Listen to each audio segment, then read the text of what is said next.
Episode start होती है Berlin नाम के एक आदमी को दिखाते हुए जो कि काफी दुखी होता है क्योंकि आज उसे उसकी वाइफ छोड़कर चले जाती है। बर्लिन के पास एक गाड़ी रुकती है जिसमें 4 लोग होते हैं जो कि बर्लिन के टीममेट्स थे जो एक साथ मिलकर चोरियां किया करते थे। उनके ग्रुप में एक लड़की कैला होती है जो कि इलेक्ट्रिकल इंजीनियर है। दूसरा लड़का रॉय जो किसी भी लोग को आसानी से तोड़ सकता है। डेमियम जो कि एक प्रोफेसर है और अपनी चोरी को वेल प्लान्ड तरीके से करता है। ब्रूस जो किसी भी सैटेलाइट को हैक कर सकता है और बिल्कुल पागल है। वो सब अपने प्लान के मुताबिक एक अमीर आदमी एंटोनियो के घर जाते हैं और उन्हें बोलते हैं कि हम पुलिस डिपार्टमेंट से हैं। बर्लिन मिस्टर एंटोनियो को फेक वारंट दिखाकर बोलता है कि हमें अपने घर की सेफ चेक करवाओ क्योंकि हमें खबर मिली है कि आप वहां पर स्मगल की चीजें रखते हैं। एंटोनियो बर्लिन को अपनी सेफ में ले जाता है जहां पर वो लॉक खोलने से मना कर देता है। बर्लिन उसे बोलता है कि अगर आपने हमारे साथ कोऑपरेट नहीं किया तो आप 9 साल जेल जा सकते हैं। तब एंटोनियो सेफ अनलॉक कर देता है जहां पर काफी महंगी आर्टिफैक्ट्स मौजूद थी। आखिरकार बर्लिन को वो चेलिस मिल जाता है जिसका उसे बेसब्री से इंतजार था। बर्लिन उस चेलिस को उठा लेता है और एंटोनियो को बताता है कि हमने आपसे झूठ बोला, हम कोई पुलिस वाले नहीं हैं बल्कि हम तो चोर हैं, हमें बस इसी की तलाश थी और अब हम यहाँ से चले जाएंगे, सो प्लीज हमारे बारे पुलिस को कंप्लेन मत करना। दूसरी तरफ एक आदमी बर्लिन की टीम को बोलता है कि तुम लोग पुलिस वाले तो नहीं लगते, इसीलिए मुझे अपनी आईडीज चेक करवाओ। तब वहाँ पर बर्लिन भी आ जाता है और उस आदमी को बोलता है कि तुम मुझे अपना फोन दो। बर्लिन उसका फोन पूरी तरह तोड़ देता है और वहां मौजूद सभी लोगों से उनके आईडी कार्ड्स ले लेता है ताकि अगर इनमें से कोई पुलिस को कंप्लेन करे तो उन्हें इनके एड्रेसेस मालूम हो। बर्लिन उस आदमी को घर से बाहर लाकर इतना डराता है कि वो रोने लग जाता है। बर्लिन बोलता है कि वहां अंदर तो उस लड़की के सामने तुम्हारी जुबान बहुत चल रही थी, अब तुम्हें यहाँ पर क्या हुआ। वो लोग उसे कुछ नहीं करते और वहां से चले जाते हैं। सीन शिफ्ट होता है और हमें ये सब पेरिस में दिखाए जाते हैं। वो लोग अपने होटल पहुंचते हैं जहाँ पर बर्लिन उन्हें एक और लड़की कैमेरोन से मिलवाता है जो कि इस चोरी में उनका साथ देने वाली थी। बर्लिन उन्हें अपना प्लान समझाता है। वो बताता है कि हम पेरिस में इसलिए आए हैं ताकि लोगों के बेशकीमती जेवर चुरा सकें जो कि डिफरेंट सिटीज में पड़े हैं, बट हम उन्हें एक साथ ही चुरा लेंगे क्योंकि आने वाले कुछ दिनों में उन्हें पेरिस के सबसे बड़े ऑक्शन हाउस में लाया जाएगा। ब्रूस बर्लिन से पूछता है कि हमें क्या पता कि कब उन जेवरों को ऑक्शन में लाया जाना है और कब हमें उन्हें चुराना है। बर्लिन बोलता है एग्जैक्टली हमें नहीं पता, इसीलिए तो हमने ये अपार्टमेंट बुक किया है क्योंकि वहाँ सामने ऑक्शन हाउस का डायरेक्टर अपनी वाइफ के साथ रहता है। हमें कैसे भी करके उसके अपार्टमेंट में अपने कैमरास इंस्टॉल करने हैं ताकि उसकी हर चीज पर नजर रख सकें क्योंकि वही एक ऐसा इंसान है जिसे ऑक्शन की एग्जैक्ट डेट्स मालूम होंगी। अब बर्लिन उस चेलिस को बाहर निकालता है जो कि उसने एंटोनियो के घर से चुराया था। वो बताता है कि हम इसकी हेल्प से 44 मिलियन यूरोस की चोरी करेंगे। वो उस चेलिस को थोड़ा सा तोड़ने के बाद अमोनियम क्लोराइड में डिप करता है ताकि ये बिल्कुल पुराना दिखने लगे। नेक्स्ट डे वो सब मिलकर एक चर्च में जाते हैं जहाँ के फादर को वो लोग अपना इंट्रोडक्शन एज अ आर्कियोलॉजिस्ट करवाते हैं। बर्लिन फादर से बोलता है कि हमें खबर मिली है कि आपका चर्च पेरिस का सबसे पुराना चर्च है और इसके नीचे खजाना दफन है। वो लोग अपने प्लान के मुताबिक उस चर्च का विजिट करते हैं। फादर बर्लिन को अपने चर्च में खुदाई करने की इजाजत दे देता है। तब प्रोफेसर उन्हें समझाता है कि वो चर्च हमारे लिए काफी इंपॉर्टेंट है क्योंकि उस चर्च के नीचे एक ऐसी टनल है जो पेरिस के कई एरियाज को टच करती है। अगर हम उस टनल तक पहुंच जाएं तो बड़ी आसानी से ऑक्शन हाउस की सेफ तक पहुंच सकेंगे जहां पर नीलामी के लिए 44 मिलियन यूरोस के जेवरों को लाया जाना है और यही तो हमारा प्लान है कि हम उनको चुरा लें। बर्लिन उन्हें बोलता है कि हमें डायरेक्टर के अपार्टमेंट में जाने के लिए अच्छे कपड़ों की जरूरत है ताकि कोई भी हम पर शक ना कर सके। वो सब रेडी होने लगते हैं और जब डायरेक्टर अपनी वाइफ के साथ घर से बाहर जाता है तो ब्रूस उनका पीछा करने लगता है और रॉय कैमेरोन एक कपल की तरह एक्ट करते हैं जहाँ पर रॉय दरवाजे के लॉक को तोड़कर एंटर ही करता है कि कैला भी अंदर आ जाती है और वो लोग चुपके से अपना काम करने लगते हैं। कैला को डायरेक्टर के अपार्टमेंट का दरवाजा किसी के भी पता चलने से पहले खोलना था मगर तब तक एक लड़का अंदर आ जाता है, मगर उसके पहुंचने से पहले वो लोग डायरेक्टर के घर में इन कर जाते हैं। वहां उन्हें एक डॉग भी मिलता है। अब वो लोग जल्दी से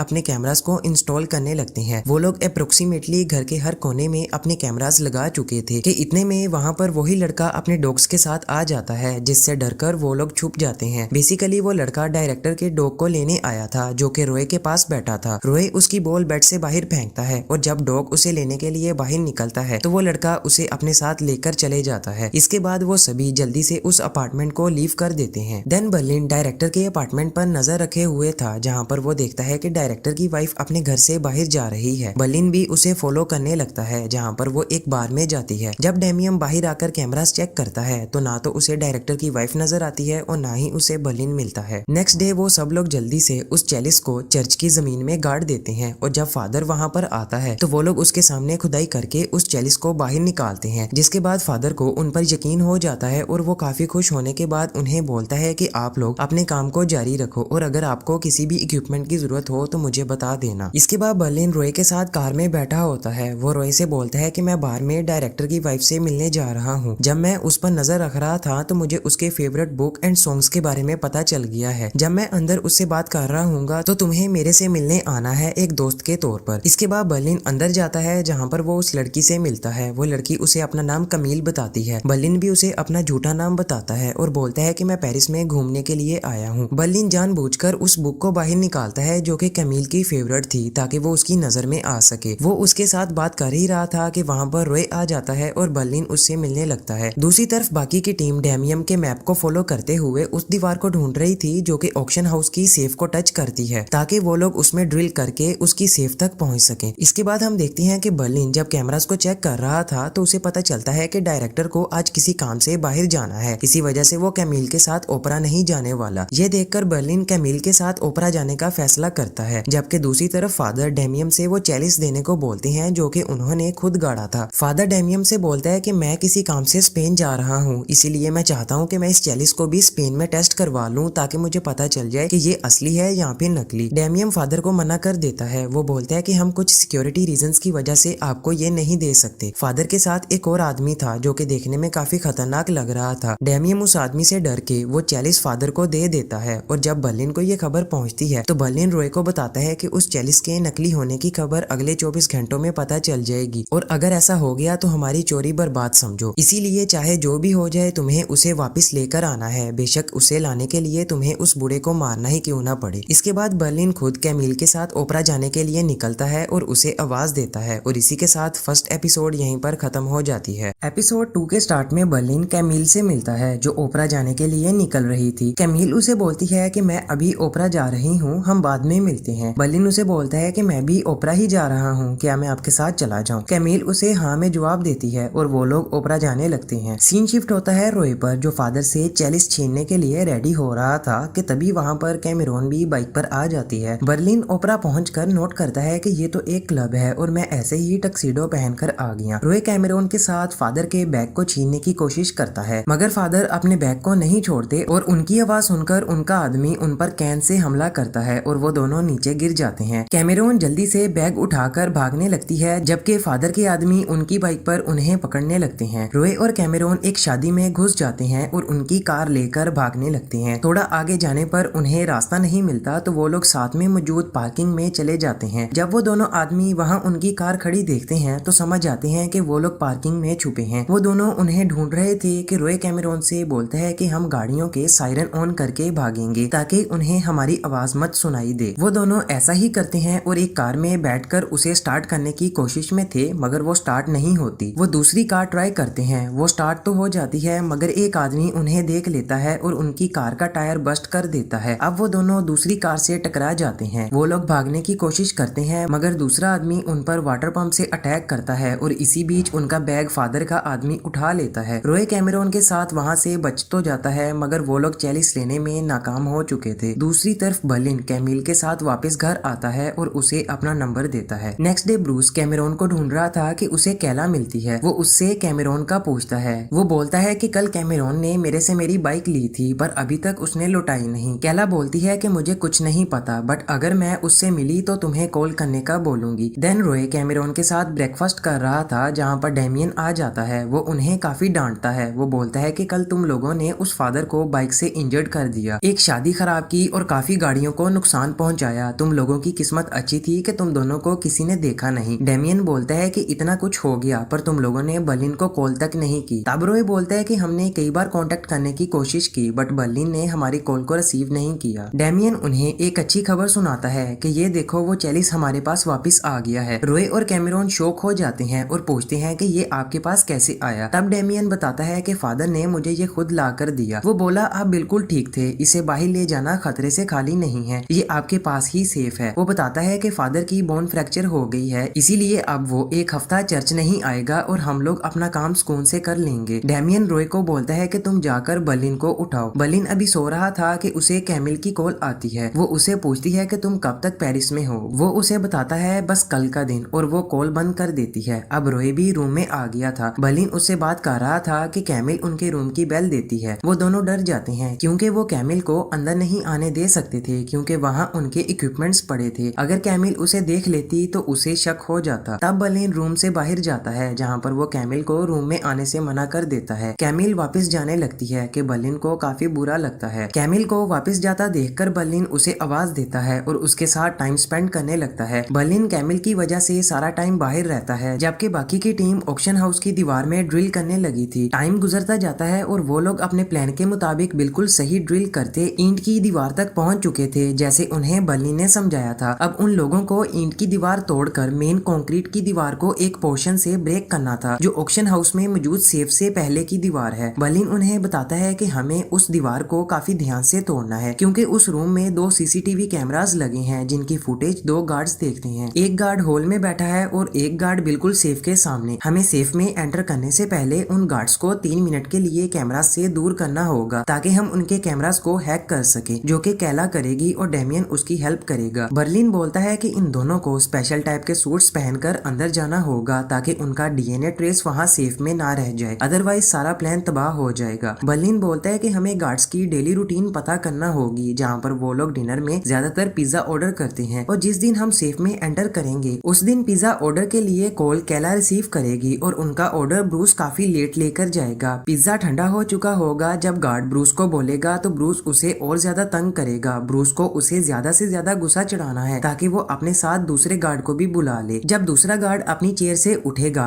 तब हमारा मेन प्लान शुरू होगा। हम लोग कंक्रीट की वॉल का एक ब्लॉक अलग करेंगे और एंटी चैम्बर में एंटर होके कैमरास को हैक करेंगे और इस सब को करने के लिए हमारे पास पूरे 3 मिनट होंगे। जबकि दूसरी तरफ ब्रूस अपनी उल्टी हरकतों से गार्ड को मारने पर मजबूर करेगा और जब गार्ड उसे एक पंच मारेगा तो ब्रूस अपने मुंह में एक टैबलेट रखेगा ताकि उसके मुंह से झाग निकलने लगे। ये देखकर वो दोनों गार्ड डर जाएंगे क्योंकि वो ना तो पुलिस को कॉल कर सकेंगे और ना ही एम्बुलेंस को, क्योंकि उन्होंने एक आदमी को सिर्फ पिज्जा ठंडा होने की वजह से मारा है। दूसरी तरफ हम कैला को देखते हैं जो कि हैकिंग कर रही थी जहाँ पर उससे एक रॉन्ग वायर कट हो जाती है। डेमियन उसे बाईपास करने का बोलता है। कैला काफी कंफ्यूज्ड हो चुकी थी बट जैसे कैसे करके टाइम को मैनेज करते हुए वो 3 मिनट के अंदर कैमरास को हैक करके उस चैम्बर को डेमियन के साथ लीव कर जाती है और वो लोग कंक्रीट के ब्लॉक को बिल्कुल वैसे ही वापस रख देते हैं जैसे कि कुछ हुआ ही ना हो। दूसरी तरफ ब्रूस भी 3 मिनट के बाद ठीक होने का एक्ट करता है और वो गार्ड्स उसे डिलीवरी के पैसे देकर वापस भेज देते हैं और जब वो लोग वापस अपनी चेयर पर बैठते हैं तो उन्हें कोई आइडिया नहीं होता कि उनका सिस्टम पूरी तरह हैक हो चुका है जो कि अब बर्लिन की टीम के कब्जे में है। बर्लिन बोलता है कि इसके बाद हमारे प्लान की सेकंड स्टेज की बारी आएगी जो कि उस बड़ी सी स्टील वोल्ट को ओपन करना है और वो भी बिल्कुल ऐसे कि कोई पकड़ा भी ना जाए। और इसी के साथ सेकंड एपिसोड यहीं पर खत्म हो जाती है। एपिसोड 3 के स्टार्ट में बर्लिन अपनी टीम को काफी प्राउडली अपने प्लान की सेकंड स्टेज के बारे में बता रहा था। वो बोलता है कि हम उस 10 इंच मोटी स्टील की वोल्ट के पिछले दरवाजे को काटकर ऐसे अंदर जाएंगे जैसे किसी लग्जरी होटल में वेकेशंस पर आए हों। बर्लिन कैला से बोलता है कि हमने गार्ड्स के कैमरास तो हैक कर लिए हैं, अब आप आगे क्या करने वाली हैं। कैला अपना प्लान बता रही थी कि ब्रूस उठकर शैंपेन की बोतल उठा लेता है। बर्लिन को उसकी ये चीज पसंद नहीं आती कि वो प्लान के दरमियान डिस्टर्बेंस क्रिएट कर गया। ब्रूस बर्लिन को गुस्से में देखकर सॉरी बोलता है मगर बर्लिन पूछता है कि क्या आपको ये ड्रिंक पसंद है। ब्रूस बताता है कि मैं बस इसे कभी कभी पीना पसंद करता हूँ। बर्लिन उसे कहता है कि देर मत करो और पीना शुरू करो। ब्रूस उसका एक गिलास पी लेता है और जाने वाला था कि बर्लिन बोलता है कि नहीं, अब आपको इसे पूरा खत्म करना है और वो जबरदस्ती ब्रूस को सारी बोतल पिला देता है। ब्रूस अपनी सीट पर बैठ जाता है जहाँ पर कैला उसे एक चॉकलेट देती है ताकि ब्रूस की तबीयत खराब मत हो। बर्लिन ब्रूस को डांटता है कि ये कोई स्कूल की क्लास नहीं है जहाँ पर गलती करने पर ग्राउंड्स के चक्कर लगवाए जाते हैं। ये एक हीस्ट प्लान है और यहाँ पर गलती करने वाले को उसकी टीम समेत फ्रांस की जेल में डाल दिया जाएगा 16 साल के लिए। इस वजह से आप सब लोग प्लान्स को फॉलो करें। बर्लिन अपनी टीम से बोलता है कि क्या आपने सोचा कि हमने एक्सपीरियंस्ड चोरों की जगह आप सब बच्चों को क्यों इस प्लान में शामिल किया है। इसकी 2 बड़ी वजह हैं। एक ये कि आप बच्चे हमेशा कुछ सीखने के लिए तैयार होते हैं। आप लोगों में कुछ कर जाने की आग हमेशा भड़कती रहती है और जो गलती आप एक बार कर लें वो दोबारा नहीं करते। जैसे ब्रूस आज के बाद कभी क्लास के दौरान ड्रिंक नहीं पिएगा। बर्लिन बताता है कि दूसरी बात ये कि चोरी हमेशा एक दिमाग पर डिपेंड करनी चाहिए जैसे कि डेमियन, और बच्चों के साथ काम करके प्लान बनाने वाले भी अपने आप को जवान समझते हैं। बर्लिन बताता है कि हम अपने प्लान को दूसरे चोरों की तरह गंदे तय खानों में नहीं बनाते जहाँ पर वो काले पीले कपड़े पहनकर छुपे होते हैं। हम अपने प्लान्स लग्जरी होटल्स के रूम में बनाते हैं ताकि अगर कल हमें ऑक्शन हाउस हाउस में गोलियां खानी भी पड़े तो कम से कम 5 खूबसूरत लाशें मिले। बर्लिन कैला से दोबारा कंटिन्यू करने का बोलता है। वो बताती है कि मैं पहले खाली वोल्ट्स की वीडियो रिकॉर्ड करके लूप पर चला दूंगी और उन्हें गार्ड्स के कंप्यूटर्स पर प्ले करूंगी। डेमियन बोलता है कि अगर डायरेक्टर जेवर रखने के लिए वोल्ट में गए तो तब क्या करेंगी। तब कैला बोलती है कि मैं रियल रिकॉर्डिंग्स प्ले करूंगी ताकि गार्ड्स को सब रियल नजर आए। डेमियन पूछता है कि अगर हम वोल्ट में गए तो क्या। कैला बताती है कि तब सिर्फ खाली वोल्ट्स की रिकॉर्डिंग प्ले की जाएगी और हम अपने काम को आराम से कर सकेंगे। डेमियन बताता है कि जब हम एंटी चैम्बर में पहुंचेंगे तो तब हम उस तिजोरी के सिर्फ पिछले जॉइंट्स को कट करेंगे जिन्होंने तिजोरी को पकड़े रखा है। वो बताता है कि हमें वहां पर 60 टन स्टील की स्लैब को काटना है। रॉय पूछता है कि ये हम कैसे करेंगे। डेमियन बोलता है कि हम अपना स्पेशल कटर यूज करेंगे जो 2 पोल इलेक्ट्रोमैग्नेटिक मोटर्स के साथ 40 मीटर्स पर सेकंड से कट करेगा। उसका कट इतना प्रिसाइज होगा कि वहां पीछे कोई भी ट्रेस प्रिंट नहीं बचेगा। हम स्लैब को उस पॉइंट तक काटेंगे कि उसे क्रेन से उठाए जाने के बाद हमारे अंदर जाने का रास्ता बन जाए। बर्लिन बताता है कि हम उस क्रेन को स्लैब से कनेक्ट करेंगे और वो तिजोरी के कटे हुए स्लैब को ऐसे उठाएगा जैसे रिमोट सिस्टम गैराज के दरवाजे को उठाता है। सब लोग सही तरह काम करते हुए उस तिजोरी तक अपना एक्सेस बना लेते हैं और आखिरकार वो सब उस तिजोरी के अंदर चले जाते हैं जहाँ पर कैला रिकॉर्डेड वीडियोस शो करवा रही थी और बर्लिन को कॉल पर बताती है कि हम लोग अंदर पहुंच गए हैं। अब पूरी टीम अपनी कामयाबी को सेलिब्रेट करती है। बर्लिन उनसे पूछता है कि तिजोरी कैसी है। कैला बताती है बिल्कुल खाली जैसा कि हमने सोचा थी। बर्लिन डेमियन को बेस्ट थीफ ऑस्कर का अवार्ड देता है। बर्लिन उन्हें बताता है कि अब हमें सिर्फ इस तिजोरी के भरने का वेट करना है, तब तक हम सब पेरिस में चिल करेंगे। देन बर्लिन के सिवा हमें सारी टीम एक रेस्टोरेंट में दिखाई जाती है जहाँ सब बातें कर रहे थे। वो ब्रूस को शैंपेन पीने का बोल रहे थे बट ब्रूस बोलता है कि मुझे शैंपेन अब इतनी अच्छी नहीं लगती। तभी डेमियन को उसकी वाइफ की कॉल आती है। वो डेमियन को बोलती है कि तुम्हारे इंटरनेशनल लेक्चर्स और सेमिनार्स खत्म होने का नाम ही नहीं लेते, अब बस मुझे तुम्हारे साथ नहीं रहना। ये सुनकर डेमियन काफी उदास हो जाता है। वो वापस टेबल पर बैठता है जहाँ पर सब पार्टी के लिए निकलते हैं बट कैमेरॉन बोलती है कि मैं डेमियन के साथ रुकूंगी। पार्टी में जाते हुए ब्रूस को बाइक रेंटल से कॉल आती है। ब्रूस रॉय से पूछता है कि बाइक वालों ने मेरी जान खाई है। वो बोल रहे हैं कि अगर मैंने बाइक वापस नहीं की तो वो मेरा पासपोर्ट पुलिस को दे देंगे। रॉय बोलता है कि वो पासपोर्ट नकली है। तब कैला बताती है मगर इसकी फोटो असली है, पुलिस फेशियल रिकॉग्निशन का इस्तेमाल करके इसे पहचान सकती है। तब ब्रूस गुस्से में आ जाता है। रॉय उसे बताता है कि तुम्हारी बाइक फादर के आदमियों के पास है। दूसरी तरफ बर्लिन कैमिल के साथ ही टाइम स्पेंड कर रहा था और काफी ज्यादा खुश था। बर्लिन एक रेस्टोरेंट में कैमिल के साथ था जहाँ डायरेक्टर भी आ जाता है। कैमिल को डर था कि वो उसे देख ना ले। बर्लिन बोलता है कि तुम उसके पास जाओ और उसे यहाँ पर बुलाओ और तुम उसे बोलो कि मैं अभी एक आर्ट डीलर से मिली हूँ, वो मेरे साथ काफी बुरी तरह बात किए है। डायरेक्टर जब वहाँ पर आता है तो बर्लिन को काफी इंसल्ट कर देता है। बर्लिन उसे चाहता तो उसे वहीं पर मार सकता था बट वो ऐसा नहीं करता और चले जाता है। जबकि दूसरी तरफ उसका टीममेट डेमियन अपने वाइफ के जाने की वजह से काफी ज्यादा दुखी हो जाता है और जब कैमेरॉन डेमियन के पास जाती है तो वो उसे अपनी वाइफ की ही बातें बताने लगता है। डेमियन का फोकस चोरी से हट चुका था। कैमेरॉन उसे होश में आने का बोलती है और बताती है कि सारे जेवर तिजोरी में आ चुके हैं, कल उनको चेक किया जाएगा और परसों प्रेस कॉन्फ्रेंस है, इसीलिए हमें आज ही चोरी करना होगी। रॉय भी बर्लिन को कॉल करके बताता है कि चोरी आज करना होगी, जहाँ पर बर्लिन पूछता है कि क्यों। तब रॉय बताता है कि आज सेवोय प्रिंसेस का आखिरी नेकलेस भी आ चुका है और परसों नीलामी है। बर्लिन बोलता है कि मैं बिल्कुल टाइम पर आ जाऊंगा। इसके बाद बर्लिन कार में चर्च आ रहा था कि वो रॉय को कॉल करके बोलता है कि तुम एसीटोन और ब्लीच का बंदोबस्त करो क्लोरोफॉर्म बनाने के लिए। और इसी के साथ थर्ड एपिसोड यहीं पर खत्म हो जाती है। देन एपिसोड 4 के स्टार्ट में बर्लिन अपनी कार चर्च के बाहर ड्रॉप करता है और सीधा अंदर चले जाता है जहाँ पर सब डायरेक्टर को देख रहे थे जो कि आखिरी ज्वेलरी बॉक्स वॉल्ट में रख रहा था। बर्लिन वहाँ आता है और पूछता है कि क्या सब बॉक्सेस आ गए हैं, तो कैला बताती है जी। इसके बाद डायरेक्टर वॉल्ट से बाहर आ जाता है और उसे लॉक कर देता है। कैला बताती है कि अब वॉल्ट को अगले 15 घंटों में खोला जाएगा, इसीलिए हमारे पास भी बस यही टाइम है। वो सब अपने सूट्स पहनते हैं और कैला खाली वॉल्ट्स की वीडियो लूप पर चला देती है। सब लोग तिजोरी के अंदर आ चुके थे और एक एक करके सभी जेवर निकालने लगते हैं। बर्लिन काफी खुश था और बोलता है कि यही तो जिंदगी है। वो सभी लोग जेवर चुराने के साथ साथ अपनी लिस्ट में उन सब जेवरों को चेक भी कर रहे थे जो उन्होंने चुराने हैं। इसी बीच डेमियन बर्लिन पर काफी गुस्सा होता है। वो बोलता है कि तुम पिछले 2 दिनों से पेरिस में नहीं हो, तुम्हें अपने प्लान का कोई ख्याल नहीं है। बर्लिन बोलता है कि आपको शायद डायरेक्टर के सारे कैमरास हटवा देने चाहिए थे। डेमियन और बर्लिन एक दूसरे से बहस करने लगते हैं जहाँ पर डेमियन को उसकी बात पसंद नहीं आती और वो बर्लिन पर अटैक कर देता है। बाकी की टीम डर चुकी थी क्योंकि वो दोनों प्लानर्स ही एक दूसरे से लड़ पड़े थे। लड़ाई के दौरान एक बॉक्स गिर जाता है और उसके गिरने की आवाज डायरेक्टर सुन लेता है और गार्ड से पूछता है। तब गार्ड उसे बताता है कि ये शायद स्टील की आवाज है, ऐसा होता रहता है। बट डायरेक्टर उसे वॉल्ट ओपन करने का कहता है। गार्ड उसे बताता है कि अभी तो ये लॉक की है, इसे खोलने में 15 मिनट मिनट लगेंगे। डायरेक्टर बोलता है कि फिर जल्दी से एंटी चैम्बर खोलो। कैला सब सुन लेती है और उन्हें बताती है कि जल्दी से बाहर आओ। वो सब वोल्ट लीव कर जाते हैं और ब्रूस ब्लॉक वापस से रख देता है। जब गार्ड चेक करता है तो कैला एंटी चैम्बर के कैमरा की रियल फुटेज ऑन कर देती है और सब कुछ ठीक होता है। गार्ड डायरेक्टर को बोलता है कि अब आप वोल्ट को चेक कर सकते हैं। तभी डायरेक्टर को कॉल आ जाती है और वो बोलता है कि नहीं रहने दो, मुझे अभी किसी काम से जाना है। दूसरी तरफ बर्लिन बोलता है कि तुम्हारी वजह से हमारे 15 मिनट बर्बाद हो गए हैं। डेमियन कहता है कि मैं इस चोरी को सिर्फ अपनी टीम की वजह से पूरा करूंगा और मेरी तुम्हारे साथ ये आखिरी चोरी होगी। वो सब दोबारा से वोल्ट में जाते हैं और सारे जेवर अपने बैग्स में डालकर टनल में ले आते हैं। ब्रूस दीवार को दोबारा से बंद कर देता है और बर्लिन रॉय के साथ अपने अपार्टमेंट्स में उन सभी जेवरों को ले जाता है, जबकि बाकी की टीम सब कुछ पहले जैसा करने में लग जाती है। बर्लिन रॉय के साथ मिलकर सभी बैग्स को अपने रूम में रख देता है और बर्लिन जब कैमरास चेक करता है तो उसे पता चलता है कि डायरेक्टर सो गया है। बर्लिन रॉय के साथ मिलकर उसके घर जाता है और बर्लिन डायरेक्टर को क्लोरोफॉर्म की हेल्प से बेहोश कर देता है। रॉय को ऐसा करना अच्छा नहीं लगता और वो बोलता है कि ये तो हमारा प्लान नहीं है, बट बर्लिन को डायरेक्टर से अपनी इंसल्ट का बदला लेना था। वो बोलता है कि तुम अपने काम से काम रखो और बाप को मत सिखाओ। रॉय को बर्लिन की ये बात काफी बुरी लगती है। रॉय बर्लिन के साथ मिलकर अपने लगाए सभी कैमरास को निकाल लेता है और वहां से चले जाता है। बर्लिन अब डायरेक्टर के दूसरे घर की चाबी और फोन उठाकर उसके कपड़े पहनता है और उसकी गाड़ी में उसके दूसरे घर चला जाता है। बर्लिन उसके घर पहुंचकर चोरी की हुई ज्वेलरी से टैग्स उठाकर उसके घर में फैला देता है और कुछ डायमंड्स भी उसके सोफा पर बिखेर देता है। दूसरी तरफ डेमियन उस वोल्ट को दोबारा वेल्ड करने में लगा था और अपने सारे इक्विपमेंट्स एंटी चैम्बर से बाहर निकाल रहा था। वो लोग वोल्ट को पेंट करके सब कुछ साफ कर देते हैं और कैला गार्ड को कॉल करती है। वो बताती है कि मैं हेडक्वार्टर से बात कर रही हूँ, आपको ऑक्शन हाउस से बाहर जाकर देखना होगा। जब गार्ड्स बाहर आते हैं तो कैला इस मौके का फायदा उठाकर उनके सिस्टम में शॉर्ट सर्किट कर देती है, जिसकी वजह से गार्ड्स वोल्ट को ओपन नहीं कर सकते थे। डेमियन कैमरास के सिस्टम को पहले जैसा कर देता है और बाहर आकर कंक्रीट ब्लॉक को सील कर देता है। गार्ड्स डायरेक्टर को कॉल करते हैं, जिसका फोन बर्लिन के पास था। वो कॉल को अटेंड नहीं करता। डेमियन ईंट की दीवार को वापस से अपनी टीम के साथ बनाने लगता है और अपना सामान वहीं टनल में छोड़कर उसे पहले की तरह बंद कर देता है, ताकि फ्यूचर में अगर उनकी चोरी के बारे में पता चले तो वो एक हिस्ट्री बन जाए। बर्लिन डायरेक्टर के घर से वापस आता है और उसका फोन और चाबियां वहीं पर रख देता है जहां से उसने उठाई थी। दूसरी तरफ डेमियन भी होटल पहुंच चुका था। उनका प्लान था कि वो सुबह के 3 बजने से पहले पहले होटल वापस चले जाएंगे। वो सब लोग अपने रूम्स साफ करने लगते हैं और सारे कंप्यूटर्स का डाटा इरेज कर देते हैं। रात को ब्रूस कैला के पास जाता है। वो बताता है कि मैं बाइक रेंटल ऑफिस गया था ताकि अपना पासपोर्ट डिलीट कर दूं। वो बोलता है कि वहाँ की सिक्योरिटी काफी ज्यादा है, इसीलिए मैं चाहता हूँ कि तुम मेरी हेल्प करो और उनका सिस्टम हैक करके उनके कंप्यूटर में से मेरा पासपोर्ट डिलीट कर दो, क्योंकि 44 मिलियन यूरोस की चोरी करने के बाद मैं कभी भी पकड़ा नहीं जाना चाहता। कैला मान जाती है। इसके बाद ब्रूस रॉय से बोलता है कि तुम किसी दूसरे रूम में चले जाओ, मुझे कोई जरूरी काम है। रॉय डेमियन के पास चला जाता है। डेमियन सारी ज्वेलरी को 3 बॉक्सेस में पैक करके उन्हें सील कर रहा था। डेमियन को अपनी वाइफ की बहुत याद आ रही थी, इसीलिए वो उसे याद करके रोने लग जाता है और जब रॉय वहाँ पर आता है तो डेमियन उसे यहाँ से जाने का बोल देता है। अब रॉय सीधा कैमेरॉन के पास जाता है, जहाँ पर कैमेरॉन भी काफी अपसेट थी। जब रॉय कैमेरॉन से बात करता है तो रॉय बोलता है कि आज बर्लिन ने मेरी काफी इंसल्ट की है, इसीलिए मैं उसके रूल्स को फॉलो नहीं करना चाहता। मैं तो बाहर जा रहा हूँ ताकि पेरिस को एंजॉय कर सकूं। कैमेरॉन भी उसे ज्वाइन करने का बोलती है और वो लोग बाहर चले जाते हैं। देन हम लोग ब्रूस को कैला के साथ उनका सिस्टम हैक करता देखते हैं और वो लोग उनके सिस्टम को हैक करके उनके ऑफिस में पहुंच जाते हैं। ब्रूस कैला को कंप्यूटर हैक करने का बोलता है और वो अपना काम कर ही रही थी कि ब्रूस नीचे बैठे गार्ड्स को देख लेता है, जहाँ पर एक गार्ड ऊपर ऑफिस में आ रहा था। उसे देखकर ब्रूस टेबल के नीचे छुप जाता है और कैला वहाँ मौजूद किसी फीमेल गार्ड का यूनिफॉर्म पहन लेती है। जब गार्ड उसे देखता है तो वो पूछता है कि एमिली कहाँ है। तब कैला बोलती है कि उसके पाँव में दर्द है, इसी वजह से आज उसकी जगह मैं आई हूँ। कैला ब्रूस का पासपोर्ट देखकर उसे डिलीट कर रही थी कि वहाँ पर सारे गार्ड्स आ जाते हैं। कैला एक गार्ड को कॉफी लाने का कहती है और वो काफी घबरा चुकी थी। वो ब्रूस के पासपोर्ट को डिलीट नहीं कर पाती, जहाँ पर गार्ड उसे देखकर बोलता है कि क्या हुआ, आप इतनी घबराई हुई क्यों है। इसके जवाब में कैला बोलती है कि ये सिस्टम हैंग हो गया है। गार्ड बोलता है कि कोई बात नहीं, मैं इसे रिस्टार्ट कर देता हूँ। और जब गार्ड रिस्टार्ट करने के लिए नीचे देखता है तो उसे ब्रूस नजर आ जाता है। बर्लिन ने अपनी टीम को बाहर निकलने से सख्त मना किया था, बट वो लोग उसकी बात नहीं मानते और अब फंस चुके थे। और इसी के साथ ये एपिसोड यहीं पर खत्म हो जाती है। एपिसोड 5 का स्टार्ट वहीं से होता है जहाँ पर 4th एपिसोड खत्म हुई थी। गार्ड जैसे ही ब्रूस को डेस्क के नीचे देखता है तो अपनी गन निकाल लेता है। कैला डर जाती है और गार्ड को बोलती है कि ये मेरा दोस्त है, मगर गार्ड ब्रूस को बाहर आने का बोलता है। ब्रूस ने नीचे पड़े वेट्स में से एक वेट को उठा लिया था और उसने उसे अपनी जैकेट में छुपा लिया था। जब ब्रूस बाहर निकलता है तो सीधा उस गार्ड के फेस पर उस वेट को मार देता है, जिसकी वजह से गार्ड की गन कैला के टेबल पर गिर जाती है। कैला उसे उठा लेती है और बोलती है कि सब अपने घुटनों पर बैठ जाओ वरना मैं तुम लोगों को मार दूंगी। कैला उन सबको अपने लॉकर में पड़े पैसे लाने का बोलती है ताकि उन्हें लगे कि ये यहाँ पर पैसे चुराने के लिए आए थे। सीन शिफ्ट होता है और वो दोनों कार में वापस जा रहे थे जहाँ पर कैला ने ब्रूस के पासपोर्ट को डिलीट कर दिया था। ब्रूस कैला से इम्प्रेस हो चुका था। दूसरी तरफ रोए कैमेरॉन को बोलता है कि हम पहले एक कार चोरी करेंगे और फिर मजे से अपना लास्ट डे एंजॉय हो जाएगा। रोए कैमेरॉन को एक बार के बाहर लेकर जाता है जहाँ पर कैमेरॉन उसे चोरी किए हारों में से एक हार को दिखाती है। रोए उसे बोलता है कि ये तुमने क्या किया, अगर बर्लिन को पता चल गया तो हमारी खैर नहीं। कैमेरॉन बोलती है कि कुछ नहीं होगा, मैं बस इसे पहनना चाहती थी। रोए कैमेरॉन के साथ पार्टी में जाना चाहता था जहाँ पर गार्ड्स उसे मना कर देते हैं। वो बोलते हैं कि सॉरी आपका ड्रेस रेड नहीं है इसीलिए आप पार्टी ज्वाइन नहीं कर सकते। तभी रोए एक बैलून को उतार कर एक खाली बोतल लेता है और कैमेरॉन के साथ चला जाता है। कैमेरॉन बोलती है कि हम तो कार चुराने आए थे।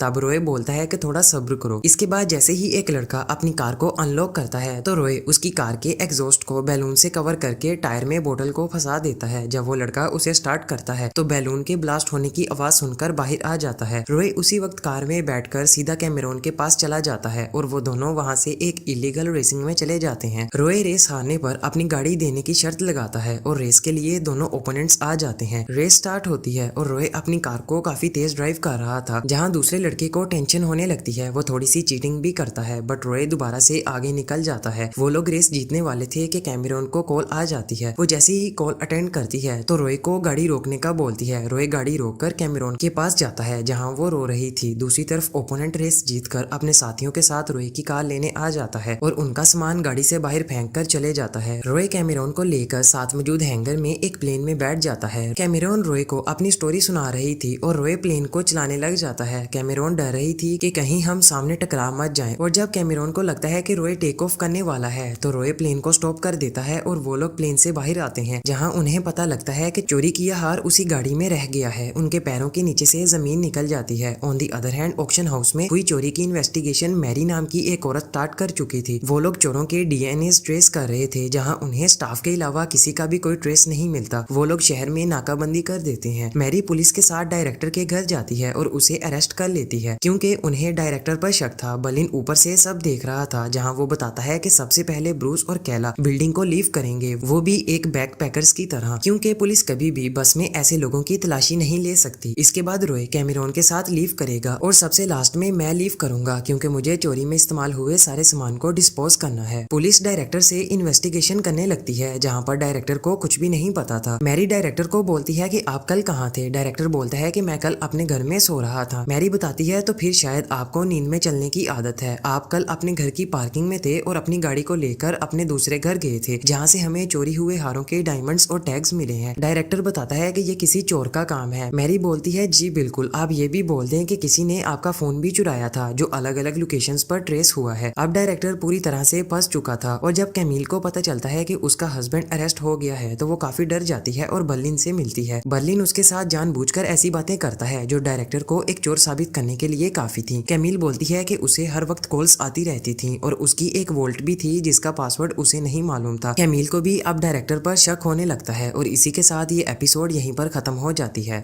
एपिसोड 6 के स्टार्ट में बर्लिन कैमिल को बोलता है कि हम आपके हस्बैंड को जेल से निकालने के लिए पेरिस के सबसे अच्छे लॉयर को हायर करेंगे और मैं उसका सारा खर्चा उठाऊंगा। कैमिल काफी खुश होती है और बर्लिन से बोलती है कि मुझे भी लगता है कि उसे फंसाया जा रहा है, वो तो बहुत अच्छा इंसान है। दूसरी तरफ मैरी डायरेक्टर को बोलती है कि तुम अपना जुर्म कबूल कर लो क्योंकि तुम अकेले ही ऐसे इंसान हो जो उस तिजोरी को खोल सकते थे। डायरेक्टर बोलता है कि मैं आपकी हेल्प करना चाहता हूँ बट पहले मेरे लिए थोड़ी आसानी पैदा करो। मैरी कोर्ट में डायरेक्टर के सारे एसेट्स और बैंक अकाउंट्स को फ्रीज करने का ऑर्डर देती है, जबकि दूसरी तरफ रोए कैमेरॉन के साथ मिलकर डेमियन को ज्वाइन कर चुके थे जहाँ पर वो एक वैन में थे जिसमें वो लोग एक फैमिली होने का एक्ट कर रहे थे। जबकि फ्रांस की गवर्नमेंट चोरों को ढूंढने के लिए पूरी कंट्री में चेकिंग कर रही थी। उन्होंने हर बॉर्डर्स पर पुलिस खड़ी कर रखी थी और जब डेमियन रास्ते में अपने सामने पुलिस खड़ी देखता है तो उनके होश उड़ जाते हैं। रोए उसे बोलता है कि तुम गाड़ी स्लो करो और जैसे ही पुलिस हमें रोकेगी तो मैं टीन्स लेकर भाग जाऊंगा। डेमियन बोलता है कि क्या तुम पागल हो, तुम पकड़े जाओगे और सीधा जेल में भेज दिए लिए जाओगे, इसीलिए चुप करके बैठ जाओ और बिल्कुल नॉर्मल एक्ट करो। क्या तुम भूल गए हो कि हम एक फैमिली हैं और अपने वेकेशंस एंजॉय कर रहे हैं। पुलिस ऑफिसर डेमियन को रुकने का ऑर्डर देता है। डेमियन वैन स्टॉप करता है और अपने डॉक्यूमेंट्स चेक करवाने लगता है। पुलिस ऑफिसर्स उन्हें वैन का दरवाजा खोलने का बोलते हैं। जब वो लोग चेकिंग कर रहे थे तो उन्हें टीन्स नजर आ जाते हैं। उन टीन्स के साथ एक वॉच भी रखा था। ऑफिसर उस वॉच को उठाता है और वो बोलता है कि इसमें क्या है। तब डेमियन बताता है कि इसमें मेरी वाइफ की एशेज हैं। ये सुनकर पुलिस गुस्सा हो जाती है और बोलती है कि इसे फ्रांस में लेकर घूमना और साथ में ट्रैवल करना मना है। तभी हमें फ्लैशबैक दिखाया जाता है जहाँ पर बर्लिन उन्हें समझा रहा था कि एशेज के होते हुए पुलिस वालों को कभी भी टीन्स नजर नहीं आएंगे, क्योंकि पेरिस में इन्वायरमेंटल पोल्यूशन के तहत किसी भी मरे हुए इंसान के एशेज को लेकर जाना सख्ती से मना है। पुलिस बोलती है कि तुम इसे खोलो और हमें एशेज दिखाओ, साथ में तुम्हें उन टीन्स को भी ओपन करके दिखाना है। ये सुनकर उन तीनों के पसीने छूट जाते हैं और उन्हें कुछ समझ नहीं आता। कैमरून जल्दी से उस वॉच को छीनकर भागने लगती है। पुलिस ऑफिसर्स उसे रुकने का बोलते हैं बट वो नहीं रुकती और जब एक पुलिस ऑफिसर फायर करता है तो कैमरून डर के मारे वहाँ पर रुक जाती है। तभी पीछे से डेमियन आकर कैमरून को समझाने लगता है और उनका वही फैमिली ड्रामा शुरू हो जाता है। ये देखकर पुलिस भी इमोशनल हो जाती है और उन्हें बोलती है कि ओके, तुम लोग जल्दी से अपनी वैन में बैठो और चले जाओ। वहाँ से जाते हुए सब लोग कैमरून को बेस्ट एक्टर बोलकर उसकी एक्टिंग की तारीफ कर रहे थे। इसके बाद डेमियन कैला को कॉल करता है और बताता है कि काफी ज्यादा चेकिंग हो रही है, इसीलिए तुम लोग आने वाले स्टॉप पर उतर जाओ और सीधा जंगल के रास्ते पर चलो। रात को कहीं पर कैंप कर लेना और सुबह होने से पहले निकल जाना। वो लोग ऐसा ही करते हैं। डेमियन अपने प्लान के मुताबिक एक जगह पर अपनी वैन को पार्क करता है और उस पर कुछ गैजेट्स ऐड करने लग जाता है। रोए बर्लिन को कॉल करता है और उसे बताता है कि मैं आपकी बात से काफी गुस्सा था, इसीलिए मैं कैमरून के साथ रात को बाहर चले गया जहाँ पर हमने एक हार को गुम कर लिया है। बर्लिन उस पर काफी गुस्सा होता है। वो बताता है कि आपकी गलती नाकाबिले माफी है, बट हमें खुशी है कि आप में वो हिम्मत वाकई है जो हमने आप में देखी थी। वो बोलता है कि कम से कम हार उन नशेड़ी रेसर्स के पास है जो बगैर किसी पैसों के पुलिस के सामने मुंह नहीं खोलेंगे। रोए को बर्लिन की बातों से पता चलता है कि वो अभी तक पेरिस में ही है। रोए जब ये बात डेमियन को बताता है तो वो उसे लेने के लिए पेरिस निकलता है। इसी बीच पुलिस उस लड़के को भी पकड़ लेती है जिसने रोए से कार जीती थी। मैरी उस रेसर से बाकी के हारों का भी पूछने लगती है। तब वो रेसर बोलता है कि कौन से हार। मैरी बताती है कि कल ऑक्शन से चोरी हुए हारों में से एक हार तुम्हारी गाड़ी से निकला है। तब वो रेसर बताता है कि मैंने वो गाड़ी रेस में जीती है, मुझे तो ये भी अभी मालूम हो रहा है कि वो गाड़ी चोरी की है। मैरी उससे पूछती है कि तुमने किससे ये गाड़ी जीती थी। तब वो बताता है कि इस कार को 23 साल के एक लड़का और लड़की लेकर आए थे और उस लड़के के हाथ में हिरन के सींग के जैसा टैटू है और वो लोग स्पेनिश थे। मैरी बोलती है कि क्या तुम्हें यकीन है। तो वो बोलता है मुझे पूरा यकीन है क्योंकि मैं भी स्पेन में रहा हूँ, इसीलिए मुझे स्पेनिश लोगों के बारे में पता चल जाता है। ये बात सुनकर मैरी स्पेन की गवर्नमेंट से बात करने का ऑर्डर देती है। दूसरी तरफ हम लोग ब्रूस को देखते हैं जो कैला के साथ जंगल में कैंप लगाकर सो रहा था जहाँ पर बहुत तेज बारिश हो रही थी। देन थोड़ी देर के बाद कैला जब टेंट से बाहर निकलती है तो उसे सांप काट लेता है और उसकी चींक से ब्रूस डर जाता है और जब बाहर आकर देखता है तो उसकी टांग पर कट लगाकर जहर को बाहर निकालने की कोशिश करता है, बट कैला को फिर भी नॉर्मल महसूस नहीं हो रहा था। इसीलिए ब्रूस कैला को उठाता है और सीधा हॉस्पिटल की तरफ भागने लगता है। देन लास्ट में हम देखते हैं कि स्पेन की गवर्नमेंट इस हीस्ट की इन्वेस्टिगेशन के लिए डिप्टी इंस्पेक्टर इलिसिया को भेजती है और ये एपिसोड यहीं पर खत्म हो जाती है। ब्रूस कैला को हॉस्पिटल ले जाने के लिए भाग रहा था जहाँ वो रोड पर एक ट्रक को रोकने की कोशिश करता है कि तभी उसके पीछे पुलिस की कार भी होती है। जब पुलिस कैला को देखती है तो उन्हें हॉस्पिटल ले जाने लगती है। अब सियरा भी चोरी की इन्वेस्टिगेशन स्टार्ट कर चुकी थी जहां वो काफी इंप्रेस हो रही थी कि हम स्पेनिश लोग भी कितने इंटेलिजेंट होते हैं कि कैसे स्पेन के चोर 44 मिलियन के जेवर चुरा कर भाग भी गए और पुलिस को उनका एक बाल तक नहीं मिला। तब मैरी उसे बोलती है कि चोरों का मास्टरमाइंड डायरेक्टर है जो कि एक फ्रेंच पर्सन है, इसीलिए हम फ्रेंच लोग ज्यादा इंटेलिजेंट हुए। मैरी को फील होता है कि वो चोर हमें भटकाना चाह रहे हैं, इसीलिए उन्होंने एक हार को जानबूझकर हम तक पहुंचाया है और वो उस हार की बात कर रही थी जो रोय और कैमरून से गुम हुआ था। तब सियरा मैरी को बोलती है कि नहीं, मैं नहीं मानती कि ये हार उन चोरों की गलती है। आखिर वो लोग क्यों चोरी किए गए हारों में से तीसरे सबसे महंगे हार को हमारी डिस्ट्रक्शन के लिए यूज करेंगे। वो बोलती है कि मुझे इसमें डायरेक्टर बिल्कुल मासूम लगता है, उसका इस चोरी से कोई भी लेना देना नहीं है। इसके बाद बर्लिन कैमिल के साथ डायरेक्टर से जेल में मिलने के लिए जाता है। कैमिल उसे बताती है कि बर्लिन तुम्हें बाहर लाने के लिए सबसे अच्छे लॉयर को हायर करेगा। तब डायरेक्टर बर्लिन से शर्मिंदा था क्योंकि उसने बर्लिन की रेस्टोरेंट में काफी इंसल्ट की थी। बर्लिन उसे बोलता है कि मैं ऐसा सिर्फ कैमिल की वजह से कर रहा हूँ क्योंकि उसे लगता है कि आप मासूम हैं। डायरेक्टर बोलता है कि मैं तुम्हारे पैसे लोन समझकर लूंगा और बाद में तुम्हें वापस लौटा दूंगा जब पुलिस मेरे अकाउंट्स अनफ्रीज करेगी। रोय और कैमरून फिशिंग कर रहे थे जहाँ पर वो आपस में बातें करने लगते हैं। पुलिस भी वहाँ पर चेकिंग कर रही थी जहाँ पर वो लोग उन पर नजर रख रहे थे, जिनमें से एक पुलिस ऑफिसर रॉय के हाथ पर बना टैटू देख लेता है, जबकि दूसरी तरफ सियरा मैरी के साथ मिलकर रॉय और कैमेरॉन के कुछ स्केचेस बनवाती है जो कि उन लोगों ने उन रेसर्स की हेल्प से बनवाए थे, और वो लोग बकरी के सींग वाले टैटू को भी ढूंढने का बोलते हैं। इसी वजह से सियरा स्पेन के क्रिमिनल इन्वेस्टिगेशन यूनिट में पता करवाती है कि किस किस क्रिमिनल के हाथ में सींग का टैटू था। सियरा मैरी को अपने साथ एक और इंस्पेक्टर के शामिल होने का बोलती है ताकि वो लोग इस चोरी को आसानी से सॉल्व कर लें। वो तभी रकेल को कॉल करती है और उसे पेरिस आने का बोलती है। देन बर्लिन कैमिल के साथ एक लॉयर से मिलता है, जहाँ पर लॉयर कैमिल को बोलता है कि आपके हस्बैंड को बाहर निकालने का कोई भी तरीका नहीं है, इसीलिए आप उन्हें कहें कि वो अपने जुर्म को कबूल कर लें, तो तब हम कोर्ट से उनकी सजा कम करवा सकते हैं। बट कैमिल को हर हाल में डायरेक्टर को वापस लाना था। वो बोलती है कि नहीं, आप कैसे भी करके उसे बाहर निकाल लें। और जब कैमिल पानी पीने जाती है तो बर्लिन उस लॉयर को डराता है। वो बोलता है कि तुम कल को दोबारा आना और उसे बोलना कि डायरेक्टर को बचाने का कोई भी तरीका नहीं है, और अगर तुमने ऐसा नहीं किया तो मैं तुम्हारे मुंह में केमिकल्स डालकर तुम्हारे दांत मेल्ट कर दूंगा। ये सुनकर लॉयर डर जाता है और वहाँ से चले जाता है। बर्लिन कैमिल की फ्रेंड के बच्चे को बाहर घुमाने लेकर जाता है, जबकि दूसरी तरफ कैमिल अपनी फ्रेंड से बात कर रही थी, जहाँ वो बर्लिन के बारे में बताती है कि ये डायरेक्टर को जेल से निकलवाने में मेरी हेल्प करेगा। उसकी फ्रेंड कैमिल को बोलती है कि मुझे ये सही आदमी नहीं लगता। मूवीज में दिखाते हैं कि ऐसे आदमी ही असल मुजरिम होते हैं। कैमिल उसकी बातें सुनकर बर्लिन पर शक करने लगती है, और जब बर्लिन उसकी फ्रेंड के बच्चे को लेकर घर आता है तो कैमिल चुपके से उसके रूम की निकाल लेती है और बर्लिन को बोलती है कि अब दोबारा यहाँ पर मत आना। देन सीन शिफ्ट होता है पुलिस पर, जो कैला को हॉस्पिटल पहुंचा देते हैं, और जब डॉक्टर्स कैला को स्ट्रेचर पर डाल रहे थे तो उसकी गन मैगजीन नीचे गिर जाती है, जिसे एक पुलिस ऑफिसर देख लेता है। इससे पहले कि वो कुछ करता कि ब्रूस उस पर गन पॉइंट कर देता है और उसे अपनी कार की तरफ जाने का बोलता है। ब्रूस अब उन दोनों पुलिस ऑफिसर्स को होस्टेज बनाकर गाड़ी में सॉन्ग एंजॉय करने लगता है। डेमियन बर्लिन को अपने साथ लेकर जाने के लिए ऑलमोस्ट पेरिस पहुंच चुका था, और पेरिस पहुंचकर जब वो बर्लिन को होटल में बैठा देखता है तो वो काफी खुश होता है। वो लोग आपस में अपने अच्छे दिनों की बातें करने लगते हैं। वो एक न्यूली वेड कपल से मिलते हैं, जहाँ पर वो लोग गाना गाने लगते हैं। दूसरी तरफ कैमिल बर्लिन के रूम में जा रही थी, जहाँ पर वो उसका रूम अनलॉक करती है। इसके बाद हम देखते हैं कि रकेल भी अब पेरिस पहुंच चुकी थी, जहाँ पर वो मैरी और सियरा से मिलती है। रकेल सियरा को बताती है कि स्पेन में कोई भी मुजरिम ऐसा नहीं है और ना था जिसके हाथ पर सींग बना हो। तब वो लोग प्रेस में उस टैटू और उन स्केचेस को भी प्रिंट करवा देते हैं ताकि उन्हें ढूंढने में आसानी हो। जब रोड चेकिंग पुलिस ऑफिसर्स को भी रॉय और कैमेरॉन के स्केचेस मिलते हैं तो वो समझ जाते हैं कि ये तो वही फैमिली वैन वाले लड़का लड़की हैं। दूसरी तरफ रॉय और कैमेरॉन भी अपने प्लान सरीकेट को स्टार्ट कर चुके थे और बिल्कुल रेडी थे, जबकि उनकी वैन के बाहर पुलिस ऑफिसर्स की बहुत सारी टीम्स आ चुकी थी, जिसमें सभी इंस्पेक्टर्स भी शामिल थी। वो लोग उनकी वैन को चारों तरफ से घेर चुके थे और रॉय को बिल्कुल भी इस चीज का अंदाजा नहीं था कि अब उनके साथ क्या होने वाला है, जबकि ब्रूस अभी भी पुलिस वालों को पकड़े हुए था और उनसे बोलता है कि वो लोग फोन करके कैला की कंडीशन के बारे में पूछें। दूसरी तरफ कैमिल जब बर्लिन के रूम में जाती है तो वो टेलीस्कोप्स को देखती है, जिसमें डायरेक्ट उसके घर का व्यू था। वो वहाँ पर ऑक्शन हाउस का मॉडल भी पड़ा देखती है, जहाँ पर चोरी हुए हारों की पिक्चर्स भी थी। कैमिल बर्लिन की गन देखकर डर जाती है और उसकी असलियत के बारे में जान लेती है, और इसी सस्पेंस के साथ ये एपिसोड यहीं पर खत्म हो जाती है। एपिसोड 8 के स्टार्ट में पुलिस रॉय की वैन को चारों तरफ से घेर चुकी थी और पुलिस वाले उसमें घुसने ही वाले थे कि वो लोग वैन से फायरिंग स्टार्ट कर देते हैं। उनकी फायरिंग से मैरी ऑर्डर देती है कि कोई भी फायर नहीं करेगा। देन रॉय वैन से स्पीकर के थ्रू पुलिस से बात करता है। वो बोलता है कि आप लोग यहाँ हारों को लेने के लिए आए हो, बट तुम लोग यहाँ से खाली हाथ जाओगे, तुम लोगों को यहाँ से कुछ नहीं मिलने वाला। मैरी उससे कोऑपरेट करने को बोलती है। वो कहती है कि तुम हमें कुछ बताओ और हम तुम्हें कुछ बताएंगे। तब रॉय बोलता है ठीक है, आप लोग मुझे 5 मिनट दो, मैं तुम लोगों को बताता हूँ। स्पीकर वापस से अंदर चले जाता है और हमें पता चलता है कि रॉय और कैमेरॉन वैन में नहीं है, बल्कि वो तो एक टनल के अंदर मौजूद है। और जब 6 मिनट गुजर चुके थे तो दोबारा से स्पीकर बाहर आता है और रॉय उनसे बोलता है कि पहले आप अपने पीछे से आने वाले पुलिस ऑफिसर्स को वापस बुलाओ। मैरी उन्हें वापस आने का बोलती है। सियरा मैरी से बोलती है कि तुमने नोट किया कि वो स्पीकर एक ही स्पीड से बाहर आता और अंदर जाता है। मैरी बोलती है कि हाँ, तुमने बिल्कुल ठीक कहा। देन सियरा बगैर कुछ सोचे समझे वैन में एंटर होती है और तब हमें पता चलता है कि वो फायरिंग और स्पीकर का बाहर आना एक डमी के थ्रू पॉसिबल हो रहा था। पुलिस चेकिंग करती है बट उन्हें कुछ नहीं मिलता। सियरा को उन चोरों पर काफी गुस्सा था। वो उन्हें हर हाल में पकड़ना चाहती थी। वो जब कारपेट को देखती है तो उसे पता चलता है कि इसके नीचे एक टनल मौजूद है। पुलिस ऑफिसर समझ आते हैं कि वो दोनों यहाँ से भागे हैं। दूसरी तरफ रकेल भी सियरा से एक हाथ आगे थी। वो बताती है कि इसमें डायरेक्टर का कोई भी कसूर नहीं है। हमें डायरेक्टर के घर से कई चीजों में होल्स मिले हैं जिनमें कैमरास इंस्टॉल किए गए थे और उनकी रेंज आसपास मौजूद बिल्डिंग्स तक है। तब पुलिस ऑफिसर बताती है कि इस काम के लिए वो सामने रहने वाला होटल बिल्कुल परफेक्ट था क्योंकि उसमें इतनी सिक्योरिटी नहीं है। इसके बाद वो लोग उस होटल में जाने के लिए निकलते हैं। अब हम ब्रूस को देखते हैं जो कि हॉस्पिटल के अंदर कार लेकर घुस चुका था और कैला को कार में बिठाकर पुलिस ऑफिसर्स पर गन पॉइंट करने का बोलता है। ब्रूस तभी एक डॉक्टर से कुछ इंजेक्शंस और मेडिसिन उठाकर कार में भाग जाता है। कैमिल बर्लिन की गन लेकर उसके रूम से चले जाती है। वो बर्लिन को शादी में गाना गाते देखती है जबकि रॉय और कैमेरॉन भाग रहे थे जहाँ पर पुलिस भी अब उन्हें चेस करने लग गई थी। रॉय एक टनल से एक रोड पर निकलता है। रॉय कैमेरॉन को उस शॉप से एक चीज लेकर आने को बोलता है और वो उससे बोलता है कि तुम किसी से भी बात मत करना। कैमिल पुलिस को बर्लिन के बारे में बताने के लिए कॉल करती है बट मैरी अभी बिजी थी। पुलिस कैमिल को वेट करने का बोलते हैं। इसके बाद रॉय कैमेरॉन को लेकर एक ट्रक पर चढ़ जाता है और उसकी रूफ पर उसका कवर काटता है। रॉय कैमेरॉन के साथ उस कटे हुए कवर में छुप जाता है और उसे ग्लू की हेल्प से पेस्ट कर देता है। पुलिस भी अब वहां पर पहुंच चुकी थी। जब ड्राइवर अपना ट्रक ले जा रहा था तो पुलिस उसे चेकिंग करवाने का बोलती है। जब पुलिस ट्रक को चेक कर रही थी तो रॉय कैमेरॉन को अपने हाथों की हेल्प से अपने आप को हवा में रखने का बोलता है ताकि पुलिस को ऐसा लगे कि जैसे उस ट्रक के ऊपर कुछ नहीं। बट पुलिस ऑफिसर्स ट्रक के ऊपर भी चेक करना चाहते थे और जब पुलिस ऑफिसर उसके ऊपर जाने लगता है तो रॉय बोलता है कि अब हमें वो प्रोसेस उल्टा करना होगा। अब वो लोग ऊपर की बजाय नीचे की तरफ झुकते हैं और पुलिस को उनकी खबर तक नहीं लगती। पुलिस ट्रक को जाने की इजाजत दे देती है। अब रॉय और कैमेरॉन बिल्कुल सेफ थे क्योंकि पुलिस चाहे उन्हें जितना मर्जी ढूंढ लेती वो लोग कभी भी पुलिस को मिलने वाले नहीं थे। अब रॉय और कैमेरॉन सिर्फ स्पेन पहुंचकर ही उस ट्रक से उतरने वाले थे। रॉय कैमेरॉन को बताता है कि मैं चोर सिर्फ अपने डैड की वजह से बना। जब मेरी मॉम मर गई तो मैं स्कूल में ज्यादा टाइम बैठ नहीं पाता था और इसी वजह से मेरे डैड मुझे काफी टॉर्चर करते थे। वो मेरे हाथ को जलाते थे। फिर एक दिन मैं घर से भाग गया और 17 साल की उम्र में मैं 3 बार कोर्ट के चक्कर काट चुका था। फिर मेरी मुलाकात बर्लिन से होती है। बातें करते करते वो लोग स्पेन पहुंच चुके थे और वो लोग ट्रक से भाग जाते हैं। अब ब्रूस जो पुलिस की कार में भाग रहा था जहाँ पर रेडियो पर बताया जाता है कि एक पुलिस कार चोरी हो चुकी है और पुलिस को शक है कि ये काम भी उन्हीं चोरों का है। तब ब्रूस डिसाइड करता है कि हमें कार को चेंज करना होगा। तभी ब्रूस एक लेक के पास उतरता है और पुलिस ऑफिसर्स को एक बोट में बिठाकर उन्हें इंजेक्शन देकर बेहोश कर देता है। कैला पुलिस कार को पानी में फेंक देती है और वो लोग एक स्पीड बोट में वहाँ से भागने लगते हैं। अब बर्लिन को पता चल गया था कि उसके रूम की चोरी हो चुकी है जो कि सिर्फ कैमिल का ही काम है। डेमियन बोलता है कि अब क्या करेंगे। बर्लिन बोलता है बाढ़ में जाएं सब, हमें बस सेफली पेरिस को लीव करना है। बर्लिन अपने रूम से देखता है कि पुलिस कैमिल के घर आई है। डेमियन बोलता है कि शायद उसने सब बता दिया। बर्लिन बोलता है कि नहीं, अगर उसने सब कुछ बता दिया होता तो 2 गाड़ियों की जगह पूरी फोर्स आती। बर्लिन डेमियन के साथ पूरा रूम साफ करता है और केमिकल्स की हेल्प से सारे इक्विपमेंट्स डिस्पोज कर देता है। पुलिस जब होटल पहुंचकर चोरों का डाटा ले रही थी तो उन्हें कंफर्म हो जाता है कि वो यहीं पर रुके थे। होटल का मैनेजर उन्हें बताता है कि उन चोरों में से एक आदमी अभी भी यहीं पर है। वो ना तो रूम की सफाई करने देता है और ना ही अंदर जाने देता है। इसके बाद हम देखते हैं कि बर्लिन जब अपने रूम में जा रहा था तो कैमरा उसे रिकॉर्ड कर लेता है। रकेल होटल मैनेजमेंट से सारे कैमरास की रिकॉर्डिंग देने को बोलती है जो कि कैला ने पहले से ही डिलीट कर चुकी थी। लेकिन जब बर्लिन अपने रूम में आ रहा था तो वो एक कैमरा में देख लेता है। इसी वजह से वो कैला को कॉल करता है और बोलता है कि होटल के लिफ्ट के कैमरा की रिकॉर्डिंग अभी डिलीट करो। वो बोलती है कि मैं ऐसा नहीं कर सकती, मैं अभी बोट में हूँ। बर्लिन बोलता है कि अगर आपने ऐसा नहीं किया तो समझ लेना कि हम पेरिस की जेल में होंगे। तभी कैला ट्राई करती है। वो बोलती है कि यहाँ पर 4 कैमरास शो हो रहे हैं, मुझे नहीं पता कि लिफ्ट वाला कौन सा है। बर्लिन बोलता है कि तुम सारे कैमरास डिलीट कर दो। कैला ऐसा ही करती है और रकेल को एक भी रिकॉर्डिंग नहीं मिलती। तभी वो बर्लिन के रूम की तरफ जाने लगती है जहाँ पर बर्लिन डेमियन के साथ मौजूद था। इससे पहले कि वो लोग उनके रूम में पहुंचते बर्लिन डेमियन के साथ पीछे के रास्ते से लॉन्ड्री में चला जाता है। पुलिस जब उनका रूम चेक करती है तो दोबारा से सभी सबूत मिटा दिए गए थे। रकेल होटल के सारे दरवाजे फौरन बंद करने का ऑर्डर देती है पर वो दोनों यूनिफॉर्म बदलकर होटल की कार में वहाँ से भाग जाते हैं और तभी सारे गेट्स बंद हो जाते हैं। वो लोग वैन से बाहर आकर कुछ डिलीवरी बॉयज को अच्छे खासे पैसे देकर उनकी बाइक्स ले लेते हैं और पेरिस को ऐसे लीव करते हैं जैसे कि वो यहाँ पर छुट्टियां मनाने के लिए आए थे। तब बर्लिन बोलता है कि चोर समझते हैं कि भागने का मतलब जितना जल्दी हो सके उतना जल्दी भागना है। हमें अपने दुनिया के सबसे बेहतरीन चोरों से कुछ सीखना चाहिए जो कि पलक झपकने से पहले ही गायब हो जाते थे और पुलिस के लिए सिर्फ एक ही सवाल छोड़ते थे कि आखिर उन्होंने ये कैसे किया। बर्लिन बताता है कि रॉय बहुत अच्छे आइडिया से बचकर भाग गया जबकि ब्रूस और कैला भी कुछ कम नहीं थे। वो भी हर मुमकिन कोशिश करते हुए पेरिस से स्पेन पहुंचना चाहते थे जहां वो एक जगह पहुंचकर कुछ होमलेस लोगों को अपने साथ यॉट में बिठाकर बॉर्डर क्रॉस कर लेते हैं ताकि पुलिस को ऐसा लगे कि वो लोग यहाँ पर छुट्टियां मनाने के लिए आए थे। बर्लिन डेमियन के साथ बाइक पर आधा सफर तय कर चुका था बट आगे पुलिस खड़ी थी। तभी वो लोग साइकिल्स पर पहाड़ों के रास्ते अपना सफर पूरा करते हैं और बिल्कुल सेफली अपनी तय की हुई लोकेशन पर पहुंच जाते हैं जहाँ पर पूरी टीम उनका वेट कर रही थी। वो लोग काफी खुश थे। बर्लिन उन्हें बोलते हैं कि हमें यहाँ पर तब तक तक रहना है जब तक पुलिस आराम से ना बैठ जाए। देन 5 महीने बाद का सीन दिखाया जाता है जहाँ पर बर्लिन से मिलने के लिए कैमिल आती है। वो बर्लिन से बात करती है कि डायरेक्टर ने मुझे धोखा दिया, उसने सोफी नाम की लड़की से शादी कर रखी थी और उसका एक बेटा भी है। तब बर्लिन भी कैमिल को बोलता है कि हम पेरिस बस चोरी के लिए गए थे, जहाँ पर मैंने डायरेक्टर को बस आपकी वजह से फंसा दिया। कैमिल वहाँ से अपनी दोस्त सूसी के पास जाती है जहाँ पर उसने बर्लिन की सारी बातें रिकॉर्ड कर ली थी। नेक्स्ट डे वो बर्लिन से दोबारा मिलती है और उसे बोलती है कि मैंने कल तुम्हारी सारी बातें रिकॉर्ड कर ली थी और हमने इसकी बहुत सी कॉपीज बनवा ली हैं। वो बोलती है कि अगर तुम चोरी किए गए पैसों में से 60% हमें दोगे तो हम इसे पुलिस के हवाले नहीं करेंगे। बर्लिन बोलता है कि ऐसा कौन सा सबूत आपके पास है जहाँ मैंने चोरी का एतराफ किया हो। जब कैमिल उस रिकॉर्डिंग को सुनाती है तो उसमें सिर्फ सॉन्ग प्ले होता है। बर्लिन बोलता है कि आपके पास कुछ भी नहीं है क्योंकि मुझे पता था कि आप ऐसा करोगे। बर्लिन बोलता है कि आपके हस्बैंड जेल में मेरी वजह से हैं और अब आप बिल्कुल अकेली हैं। इसी वजह से बेशक आपके पास हमारे खिलाफ कुछ ना भी हो तो तब भी हम आपको 60% जरूर देंगे। बर्लिन उसे अपनी पहली इंस्टॉलमेंट के पैसे दे देता है और वो लोग वहाँ से चले जाते हैं। देन मैरी से मिलने के लिए दोनों स्पेनिश इंस्पेक्टर्स जाते हैं जहाँ पर वो बोलते हैं कि बेशक इस बार वो चोर हमसे भाग गए बट अगली बार जब वो चोरी करेंगे तो हम उन्हें जरूर पकड़ लेंगे। देन लास्ट में बर्लिन डेमियन से मिलता है और उसे बोलता है कि मेरा पूरा शेयर कैमिल के पास चले गया है और अब मेरे पास कुछ भी नहीं है, इसीलिए हमें एक और चोरी करना होगी। और डेमियन भी उसे बोलता है कि मैं भी काफी बोर हो चुका हूँ, इसीलिए चलो कुछ नया चोरी करें। और इसी के साथ ये सीरीज यहीं पर खत्म हो जाती है। If you found our videos great then give it a big thumbs up and also subscribe this channel. Stay tuned for the next coming series and good bye until the next video.